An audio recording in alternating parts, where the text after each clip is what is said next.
प्रिय भक्तों, अगर आप भी चाहते हैं कि आप शनि देव की कुदृष्टि से बचे रहें और आपको शनि देव की सिर्फ आशीर्वाद और असीम कृपा ही प्राप्त हो, तो आप इस महामंत्र का जाप अवश्य करें। इस मंत्र के नियमित 108 बार जाप करने से नकारात्मक ऊर्जा और बुरी शक्तियां समाप्त होती हैं। काला जादू, टोना टोटका और तंत्र बाधा, काला जादू, टोना टोटका और तंत्र बाधा का नाश होता है। व्यक्ति का तेज और आत्मविश्वास बढ़ता है और साथ ही शनि देव की कृपा से उसे अथाह धन की प्राप्ति होती है। इसलिए प्यारे भक्तों, आप इस महामंत्र का जाप अवश्य करें। जिस भी भक्त ने आज तक इस महामंत्र का जाप किया है, उसे सिर्फ शनि देव की असीम कृपा ही प्राप्त हुई है। इसलिए प्यारे भक्तों, आप इस महामंत्र का जाप अवश्य करें। यह मंत्र बहुत ही शक्तिशाली और प्रबल मंत्र है।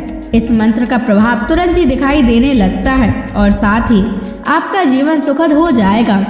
अगर आप शनि देव का आशीर्वाद प्राप्त करना चाहते हैं तो इस वीडियो को लाइक और चैनल को सब्सक्राइब जरूर कर दीजिए और कमेंट बॉक्स में जय शनि महाराज अवश्य लिख दीजिए। तो चलिए भक्तों, मंत्र का जाप करना प्रारंभ करते हैं।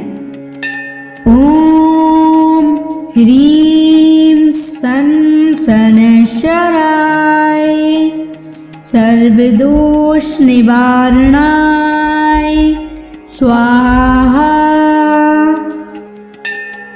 ओम ह्रीं सन शनैश्चराय सर्वदोष निवारणाय स्वाहा। ओम ह्रीं सन शनैश्चराय सर्वदोष निवारणाय स्वाहा। ओम ह्रीं सन शनैश्चराय सर्वदोष निवारणाय स्वाहा।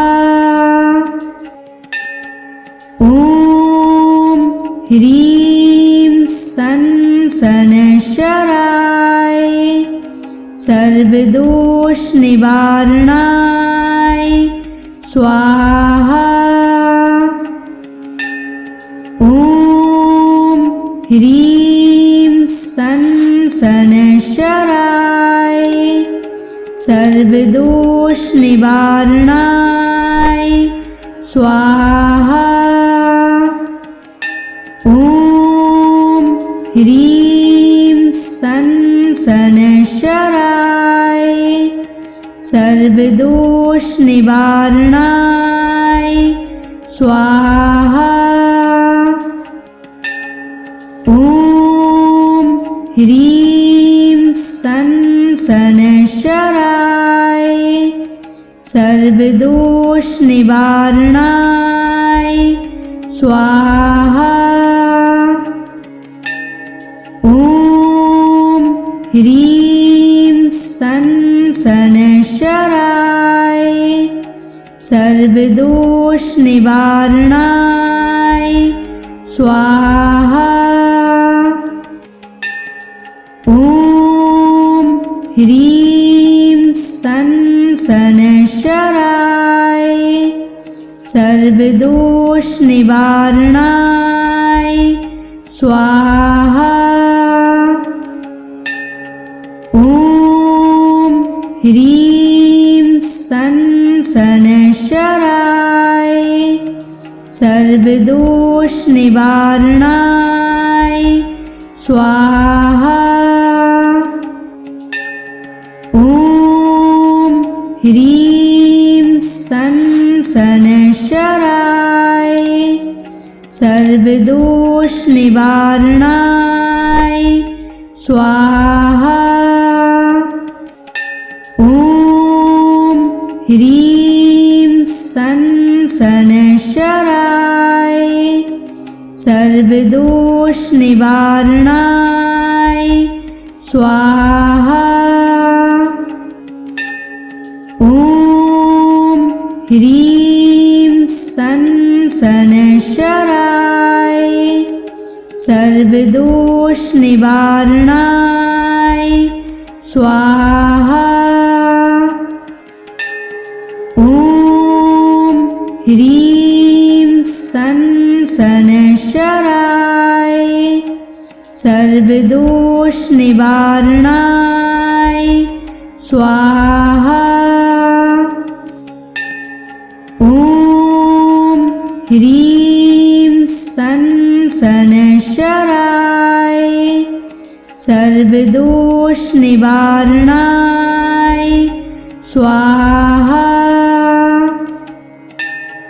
ॐ ह्रीं सन् शनैश्चराय सर्वदोषनिवारणाय स्वाहा।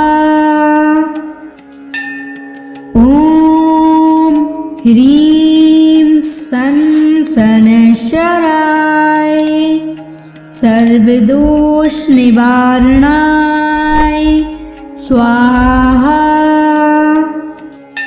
ॐ ह्रीं सन् शनैश्चराय सर्वदोषनिवारणाय स्वाहा। ॐ ह्रीं सन् शनैश्चराय सर्वदोषनिवारणाय स्वाहा। ॐ ह्रीं सन् शनैश्चराय सर्वदोषनिवारणाय स्वाहा।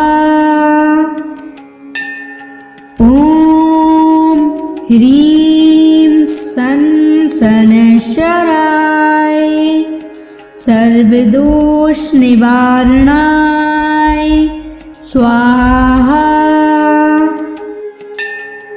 ॐ ह्रीं सन् शनैश्चराय सर्वदोषनिवारणाय स्वाहा।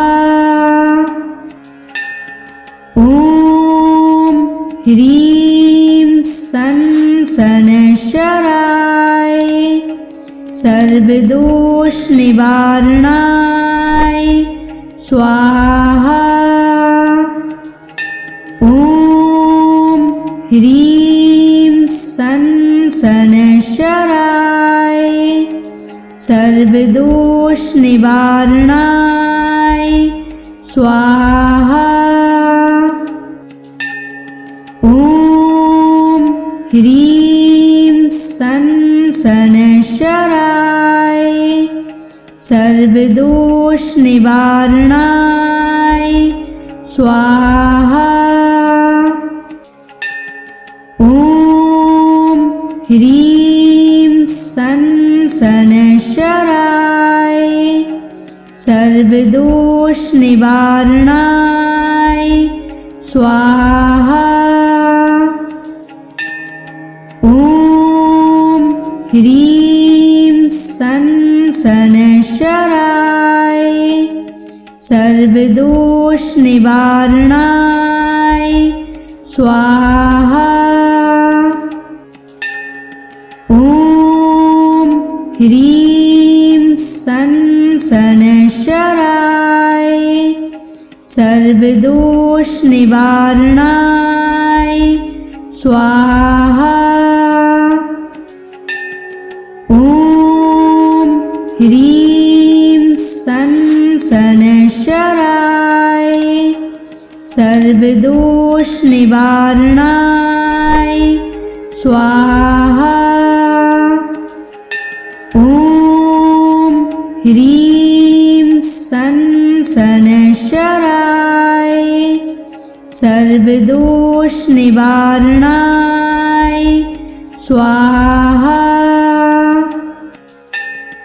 ॐ ह्रीं सन् शनैश्चराय सर्वदोषनिवारणाय स्वाहा।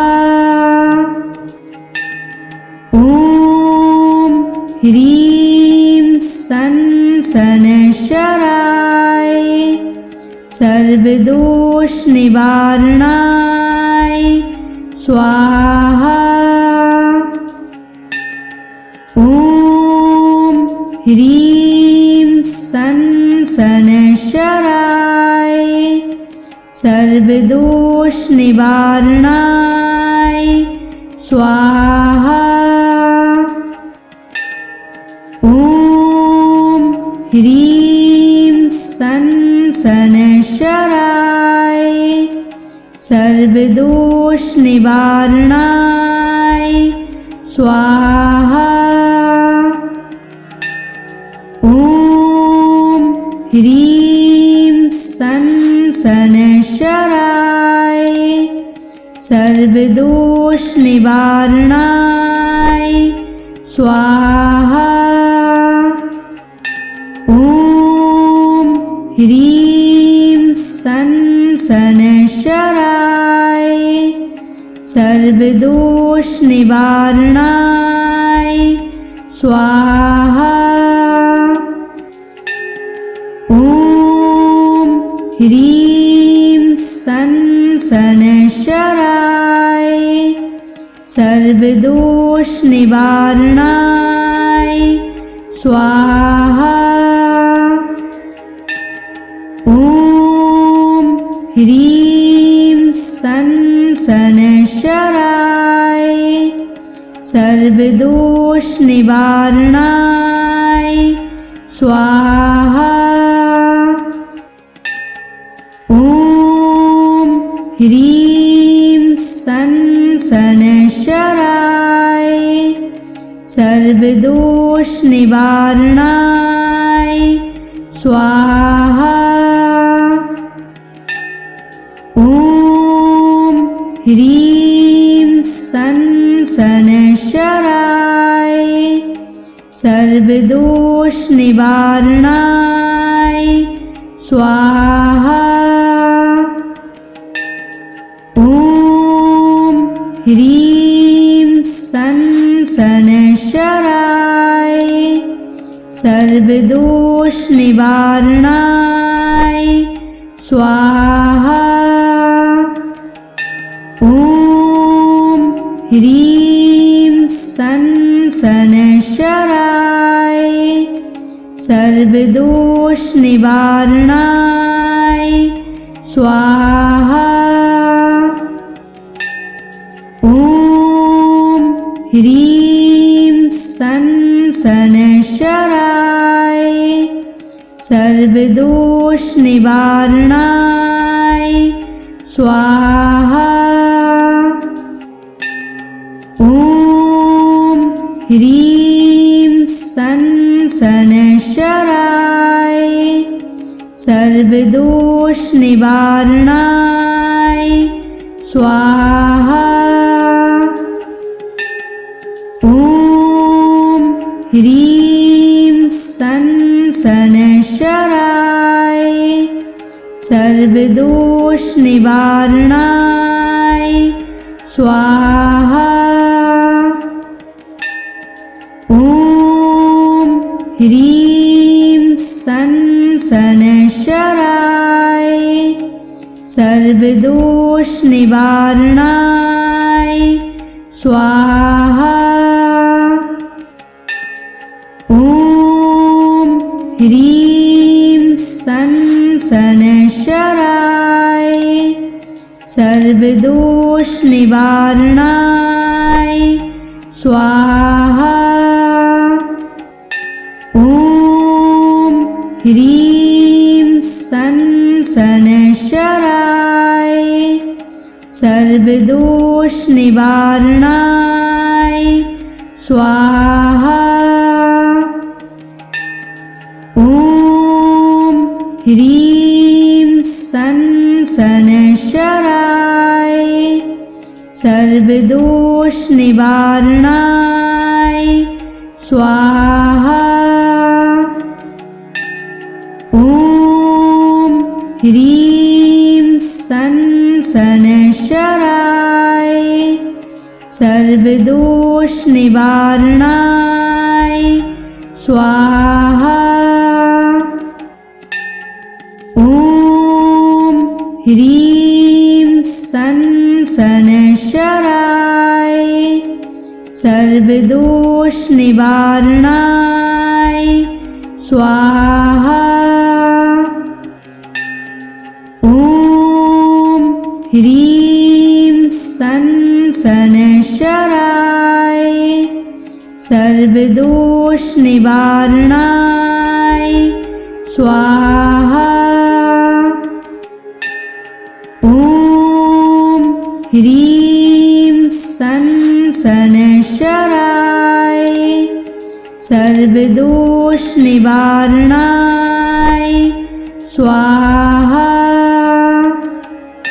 ॐ ह्रीं सन शनैश्चराय सर्वदोष निवारणाय स्वाहा। ॐ ह्रीं सन शनैश्चराय सर्वदोष निवारणाय स्वाहा। ॐ ह्रीं सन शनैश्चराय सर्वदोष निवारणाय स्वाहा। ॐ ह्रीं सन शनैश्चराय सर्वदोष निवारणाय स्वाहा। ॐ ह्रीं सन शनैश्चराय सर्वदोष निवारणाय स्वाहा। ॐ ह्रीं सन शनैश्चराय सर्वदोष निवारणाय स्वाहा। ॐ ह्रीं सन शनैश्चराय सर्वदोष निवारणाय स्वाहा। ॐ ह्रीं सन शनैश्चराय सर्वदोष निवारणाय स्वाहा।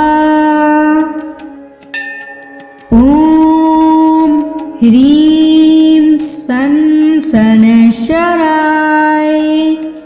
सर्वदोष निवारणाय स्वाहा। ॐ ह्रीं सन शनैश्चराय सर्वदोष निवारणाय स्वाहा। ॐ ह्रीं सन शनैश्चराय सर्वदोष निवारणाय स्वाहा। ॐ ह्रीं सन शनैश्चराय सर्वदोष निवारणाय स्वाहा। ॐ ह्रीं सन शनैश्चराय सर्वदोष निवारणाय स्वाहा। ॐ ह्रीं सन शनैश्चराय सर्वदोष निवारणाय स्वाहा। ॐ ह्रीं सन शनैश्चराय सर्वदोष निवारणाय स्वाहा। ॐ ह्रीं सन शनैश्चराय सर्वदोष निवारणाय स्वाहा। ॐ ह्रीं सन् शनैश्चराय सर्वदोषनिवारणाय स्वाहा। ॐ ह्रीं सन् शनैश्चराय सर्वदोषनिवारणाय स्वाहा। ॐ ह्रीं सन् शनैश्चराय सर्वदोषनिवारणाय स्वाहा। ॐ ह्रीं सन् शनैश्चराय सर्वदोषनिवारणाय स्वाहा। ॐ ह्रीं सन् शनैश्चराय सर्वदोषनिवारणाय स्वाहा। ॐ ह्रीं सन् शनैश्चराय सर्वदोषनिवारणाय स्वाहा। ॐ ह्रीं सन् शनैश्चराय सर्वदोषनिवारणाय स्वाहा। ॐ ह्रीं सन् शनैश्चराय सर्वदोषनिवारणाय स्वाहा। ॐ ह्रीं सन् शनैश्चराय सर्वदोषनिवारणाय स्वाहा। ॐ ह्रीं सन् शनैश्चराय सर्वदोषनिवारणाय स्वाहा। ॐ ह्रीं सन् शनैश्चराय सर्वदोषनिवारणाय स्वाहा।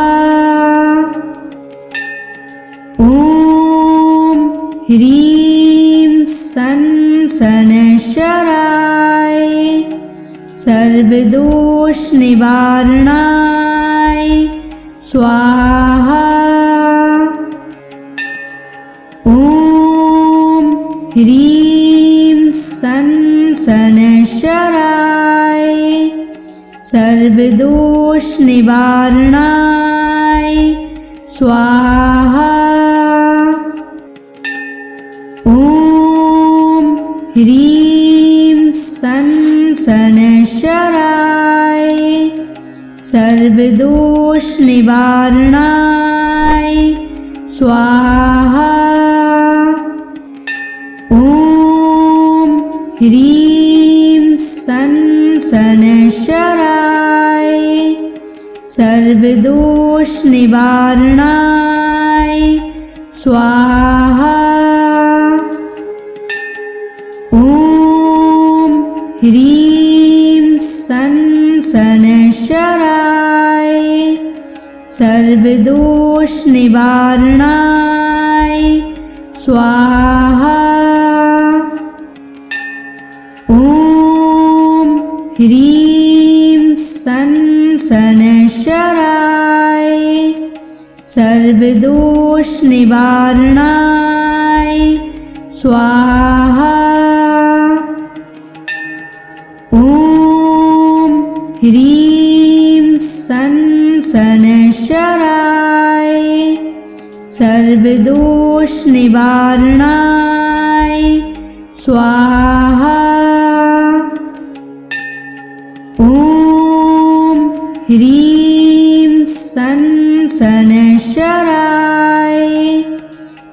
सर्वदोष निवारणाय स्वाहा। ॐ ह्रीं सं शनैश्चराय सर्वदोष निवारणाय स्वाहा। ॐ ह्रीं सं शनैश्चराय सर्वदोष निवारणाय स्वाहा। ॐ ह्रीं सं शनैश्चराय सर्वदोष निवारणाय स्वाहा। ॐ ह्रीं सं शनैश्चराय सर्वदोष निवारणाय स्वाहा। ॐ ह्रीं सं शनैश्चराय सर्वदोष निवारणाय स्वाहा। ॐ ह्रीं सं शनैश्चराय सर्वदोष निवारणाय स्वाहा। ॐ ह्रीं सं शनैश्चराय सर्वदोष निवारणाय स्वाहा। ॐ ह्रीं सं शनैश्चराय सर्वदोष निवारणाय स्वाहा। ॐ ह्रीं सं शनैश्चराय सर्वदोष निवारणाय स्वाहा। ॐ ह्रीं सं शनैश्चराय सर्वदोष निवारणाय स्वाहा। ॐ ह्रीं सं शनैश्चराय सर्वदोष निवारणाय स्वाहा। ॐ ह्रीं सं शनैश्चराय सर्वदोष निवारणाय स्वाहा। ॐ ह्रीं सं शनैश्चराय सर्वदोष निवारणाय स्वाहा। ॐ ह्रीं सं शनैश्चराय सर्वदोष निवारणाय स्वाहा। ॐ ह्रीं सं शनैश्चराय सर्वदोष निवारणाय स्वाहा। ॐ ह्रीं सं शनैश्चराय सर्वदोष निवारणाय स्वाहा।